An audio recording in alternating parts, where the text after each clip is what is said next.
Nous sommes venus aujourd'hui ici à Popenguine et Ndayane par rapport aux enjeux du port minéralier.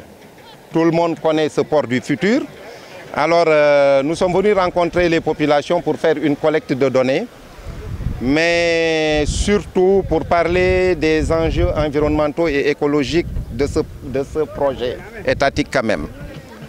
Comme on a l'habitude de le dire, nous ne sommes pas des nihilistes, c'est un port du futur, c'est un plus-value pour le Sénégal, mais il faut que l'État respecte aussi les populations.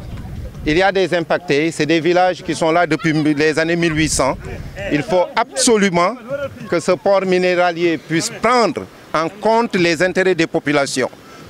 Notre vocation, c'est de défendre le littoral, donc il faut que l'État aussi puisse anticiper les changements du climat et notamment aller vers une gestion endogène et durable par rapport à ce port du futur. Parce que le futur aussi, la modernité, il faut l'anticiper par rapport à ses valeurs de civilisation. Nous sommes là pour faire une proposition extrêmement importante à l'État du Sénégal. La proposition est que nous avons vu que la RSE, la responsabilité sociétale d'entreprise, est dévoyée au Sénégal. Et c'est à ce niveau que nous avons une réflexion nouvelle par rapport à cette responsabilité sociétale d'entreprise. Nous voudrions que l'État du Sénégal, et c'est l'objet de notre plaidoyer, nous allons écrire saisir qui de droit. On est en train de faire une pétition de 10 000 signatures pour saisir le Conseil économique, social et environnemental. Maintenant, nous ne ferons pas que dénoncer, nous allons vers des propositions.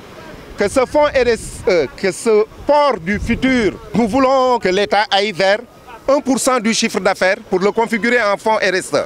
1%, soit c'est 1% du chiffre d'affaires ou bien c'est 1% du bénéfice annuel de ce projet, configuré dans un fonds RSE.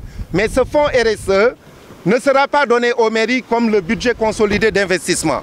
Ce fonds RSE sera encadré juridiquement. Il y aura un comité de gestion où des personnes ressources et des experts des localités puissent administrer ce fonds et les pouvoirs publics, notamment aussi les organisations de la société civile. C'est tout un débat scientifique que nous posons et nous allons vers cette proposition. Et c'est à l'État du Sénégal d'aller vers la mise en place de ce fonds RSE qui peut être apparenté à un fonds vert, voilà, à un fonds vert tout simplement. Nous avons énormément d'idées sur ce plan. Bon, et on n'est pas n'importe qui devant l'État du Sénégal. Macky Sall, que nous nommons notre président de la République, avait mis un comité mixte de réflexion sur le littoral. Et c'est ce qui va me permettre de faire la transition. Alors, ce comité mixte de réflexion sur le littoral a été un mort-né. Je l'ai dénoncé. Nous avons fait énormément de communication publique. Nous avons lancé l'année dernière la grande marche du littoral. Aujourd'hui, on est à Ndayane. Nous allons mobiliser les forces citoyennes et les forces populaires pour continuer le plaidoyer.